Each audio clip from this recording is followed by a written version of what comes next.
Dr. Griffith, thanks for coming to the Quad Cities Daily today. Do you like politics? I do.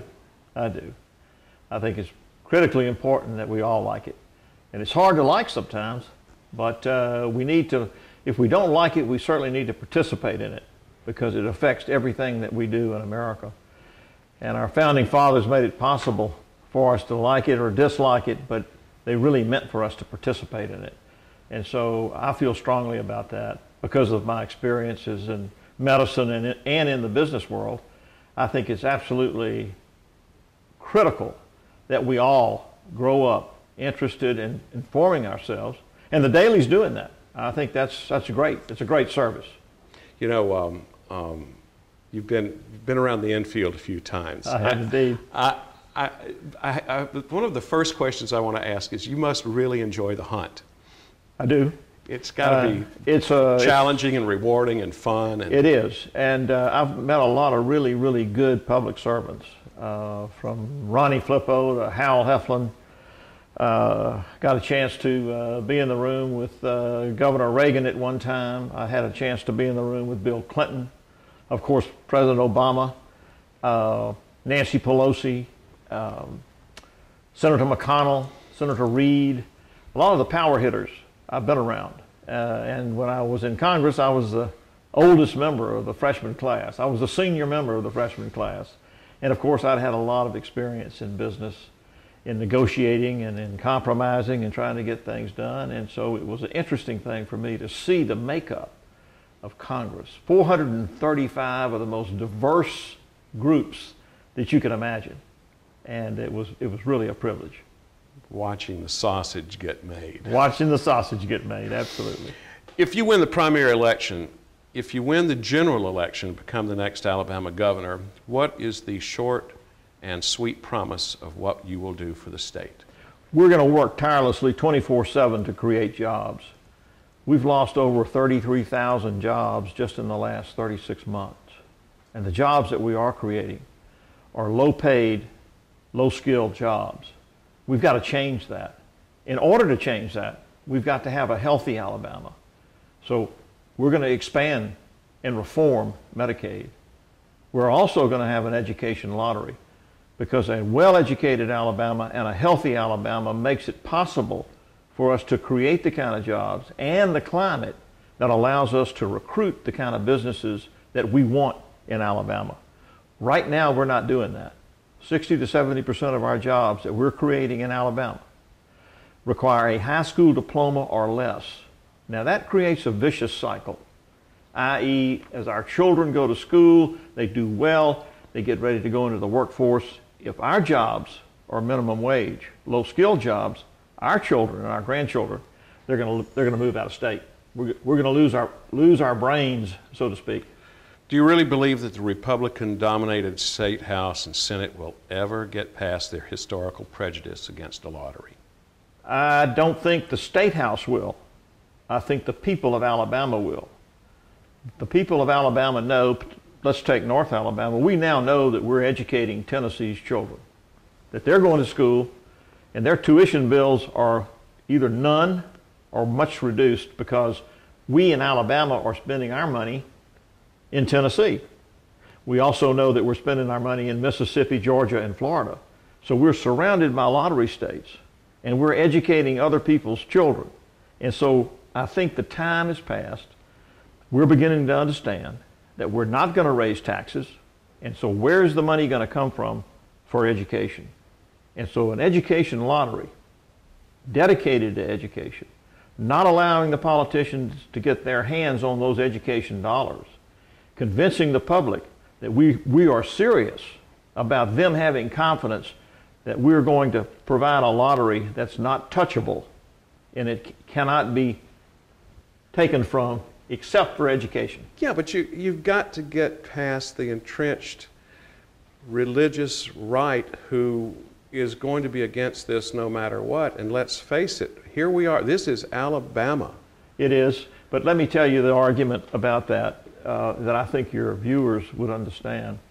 We have a little over 770,000 children that go to school in our city schools. Over half of those are in poverty. Almost 400,000 children in Alabama go to school in poverty. We are seeing over and over again that businesses that are coming to Alabama are not bringing with them the kind of money that we need to improve our health and our education. We're the second largest automobile producer in the United States. Why are we broke? Are we going to become the Mexico of America? Are we going to attract the kind of businesses that are down here to take advantage of our people? Or do we want to attract the businesses that are going to help our people? And so you've got to have a governor that understands business, who understands negotiations, who understands what we have to offer. And what we have to offer in Alabama is our people. Yeah, but when it comes to this lottery, you're going to have to sell some entrenched people. You're going to have to change some minds, and it's been insurmountable in the past. It has, but we're going to come at it this way. We're going to change minds because it's about children. If you can look across your kitchen table in the eyes of your grandchildren and your children and deny them an education, you're a better man than I am, because I can't do it. And I have a solution for that. And I believe I can sell it to the preachers. I think I can sell it to Alabama. And I think we can have a lottery and we can allow the people to vote on it. That's what we want, an opportunity to vote. Now, our current governor said 4 years ago we were going to have that opportunity. But we haven't had that opportunity. Okay, health exchanges. Do you think Alabama should have instituted its own health exchange in conjunction with Obamacare? I do not. I don't think that the Obamacare bill was ready when it was passed. It was confusing. It was complicated. I don't think the state was ready. But I do think the state has made a huge mistake in not taking that part of that bill that allowed us to expand Medicaid and reform Medicaid. Not taking that was a huge mistake. Well, that was part of Obamacare. Yes, it was. Now, I was there the night that Obamacare passed, and it was arm twisting. That bill flipped Congress into the Republican category. We lost 60-something House members who were Democrats. I was one of them. When I went to Congress, I went as a conservative blue dog. I'm a conservative businessman. I'm a conservative person. I was elected. 56 blue dogs, conservative blue dogs. They're less than 5 now. They're less than 5. It just tore us apart. And I had a major confrontation with Nancy Pelosi about that. Well, how are you going to convince the Republicans to agree to expand Medicaid in Alabama? And please, be specific here. How are you going to go to the entrenched Republican Party here in the state of Alabama and have them lobby their voters to work with you in this way? Because there are 2 different kinds of Republicans in Alabama. The Tea Party Republicans are crazy as run-over dogs. Put them over here. You're not going to get anything done with them. Leave them alone. They're happy. They're fighting and biting each other, and they'd rather fight than do anything for people. In other words, they feel like they're more important than their constituents. But there's a whole group of Republicans out there that really want to see Alabama move forward. And those Republicans, along with the independents and along with the Democrats, are going to pass the lottery. All right, here we go. You ran for Huntsville mayor. You were defeated. You were elected to the Alabama Senate. You were elected to Congress. You abandoned the Alabama Democrats who elected you and changed political parties. You became a Republican. You were defeated in the primary election. Why the race for governor at this juncture? This is an opportunity for Alabama to stand up for itself. We have been taken over by a Tea Party constituents in Alabama who were funded by out-of-state billionaires. These out-of-state billionaires, these out-of-state organizations care nothing for Alabama. They want the power, they want the concentration of power, but as far as helping Main Street, Alabama, they have no interest in that whatsoever. So this is an opportunity. I've seen both sides. I'm probably a better American today than I was before I got into politics. Yeah, but why now? Why? I mean, don't you think that at this point it's too much water under the bridge? Or I don't think so.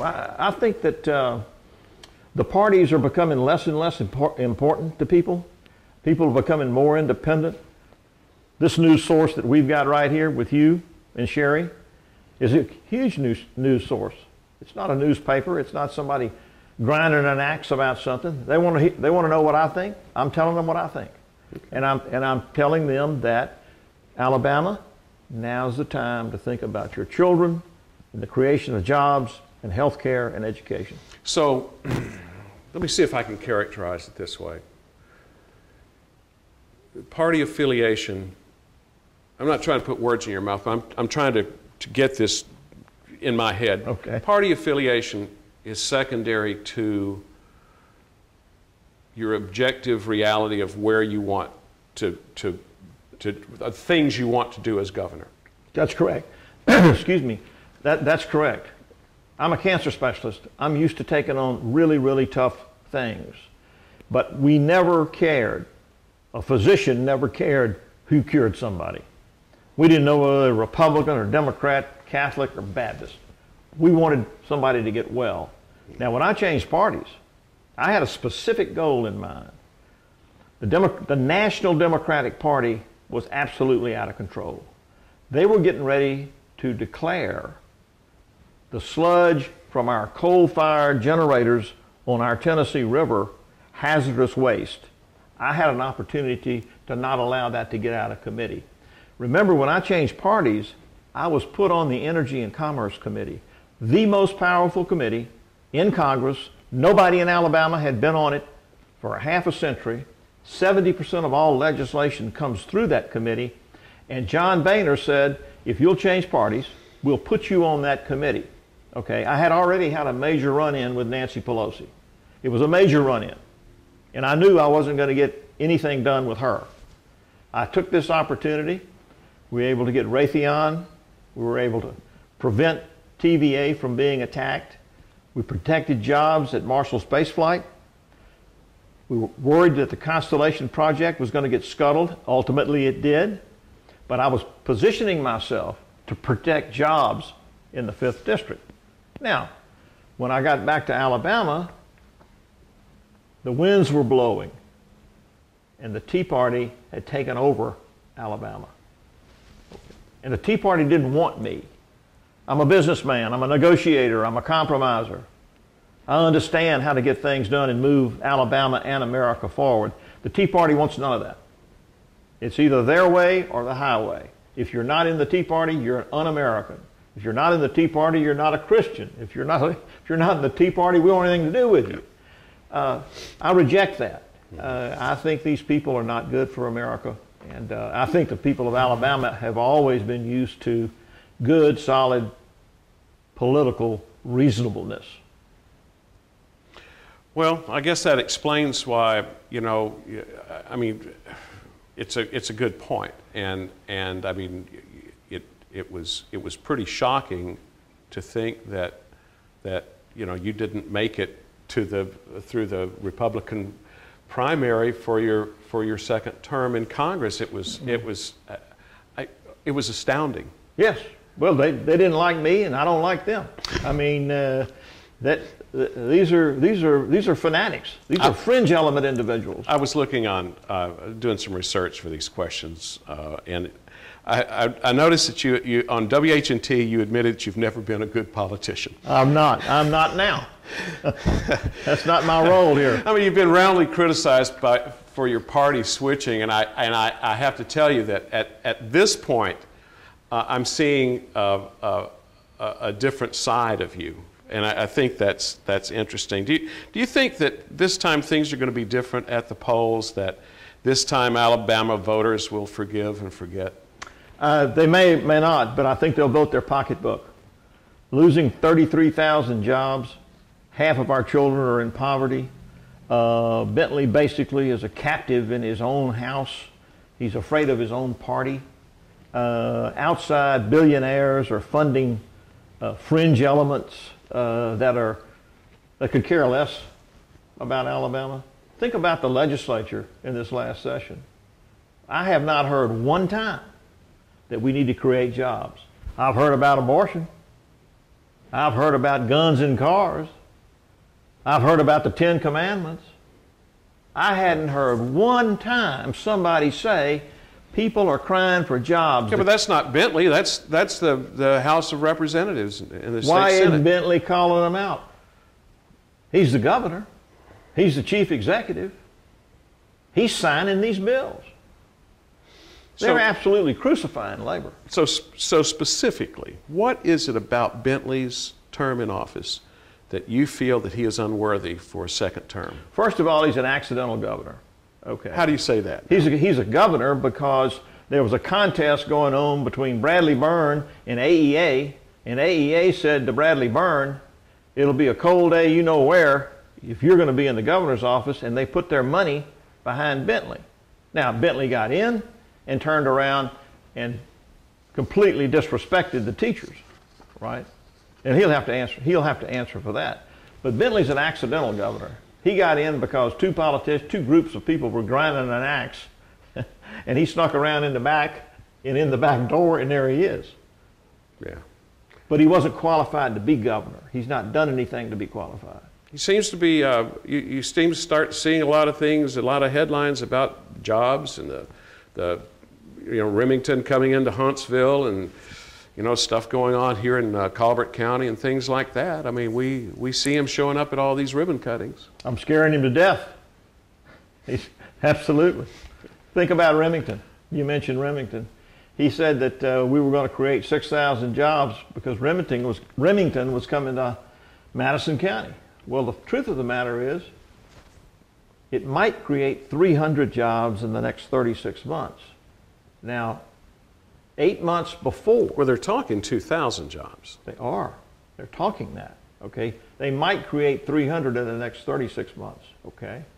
Now, we don't know what's going to happen in the future.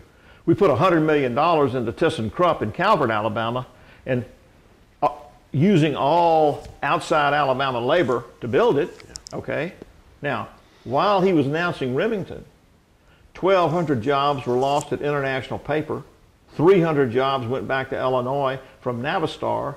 We shut a plant down over in Boaz that lost 600 jobs. While he was announcing the 2,000 jobs, we lost 2,200 jobs, okay? And those 2,000 he announced aren't going to happen for another 6 or 7 years, if they happen at all. And he's denied not only health care, but that health care would have brought in anywhere from 17,000 to 30,000 jobs over the next 10 years. It was an opportunity to create more jobs in a 10-year period of time than Alabama's ever seen before. So what would you have done differently? How would you have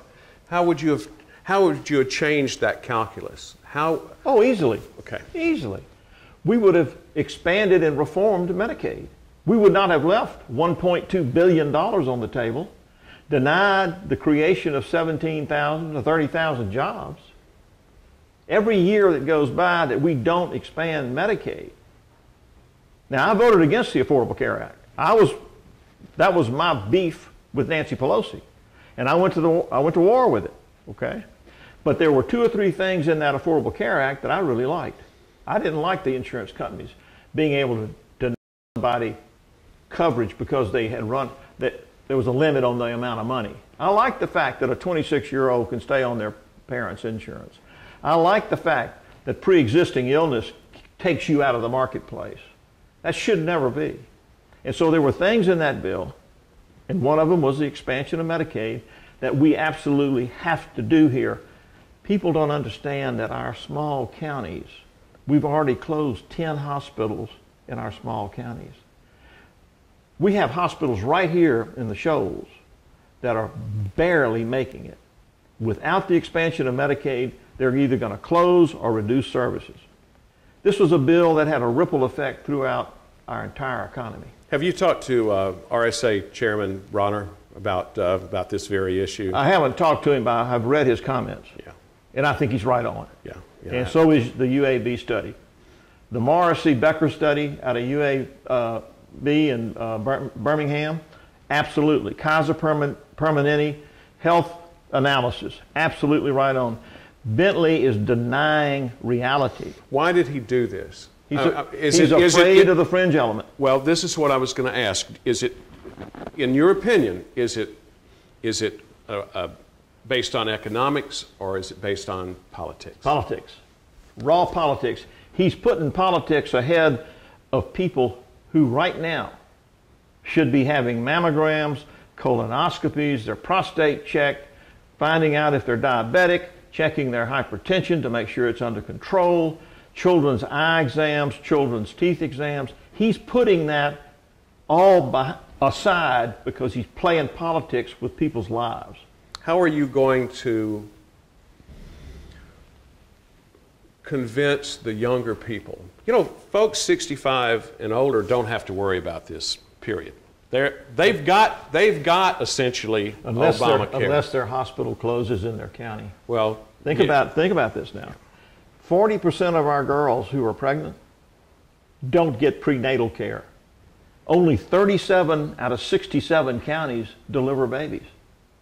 So yes, it's true. If you're 65 and over, you got a Medicare card. You got it done. If you don't have transportation and your hospital's closed, you can't get there. Doesn't do you much good. Yeah. So it just seems to me that the question is that, well, and let's face it, you know, you were bringing up the Tea Party, you know, folks.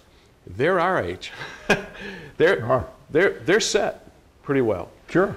How do you go? So you're not, and you say that you're not going to be able to really change these ultra right wingers' minds. That's right. And so why put good effort where you put it where it's going to work for you? Put it where it's so going to how are you going to get to the 27 to 64-year-olds? How are you going to get to those folks in Alabama and convince them that this is the right way to go? I'm doing it right now with you. The 27-year-olds are listening to you. They're not listening to the network news. They're not turning their TVs on. This is where they're going. They want to see something local. They want to see something real. They're tired of the plasticity or the one-size-fits-all news. They don't believe it. Somebody who has the color of my hair has no credibility with a 27-year-old. They don't want to hear what I've got to say unless they believe I'm telling them the truth and unless they believe I'm ready to make a sacrifice. So, you're elected governor, once in office. You're going to stay a Democrat. That's right. You're staying. You've seen the light. Well, you know, the Democratic Party hadn't done a whole lot for us either. See, yeah, that's what I think I want. I mean, did you become a Democrat just in order to run against Bentley, or are you? No, the Democratic Party to me, when I've been in both parties, I've seen both sides. The Republican Party is a homogeneous white male party. Now there's some exceptions. Yeah. Okay, they got a token black here. They have a token woman over here. They have this. But they're basically a homogeneous white party. Okay. The Democratic Party, which I've been all my life except for about 24 months, okay, it looks like America. We've got the Hispanic caucus, the black caucus, we've got the white male caucus, we've got the white woman caucus. We look like America. We are America's future. Now, that being said, young people don't label them. You're not going to be able to put a jersey on them and say, this is who you are. They've already seen us screw their job market up. They've already seen us go to war for something they don't understand. Yeah. You're not going to pull the wool over their eyes. You're not going to pull the wool over their eyes. They better have somebody talking to them that understands things and convinces them he's willing to make the hard calls. And I made a hard call. I'm back running as a Democrat in Alabama. That's a hard call. That tells you I'm not a good politician, but it also tells you that I believe everything I'm saying. Thank you, Dr. Griffith. Thank you. I appreciate the opportunity.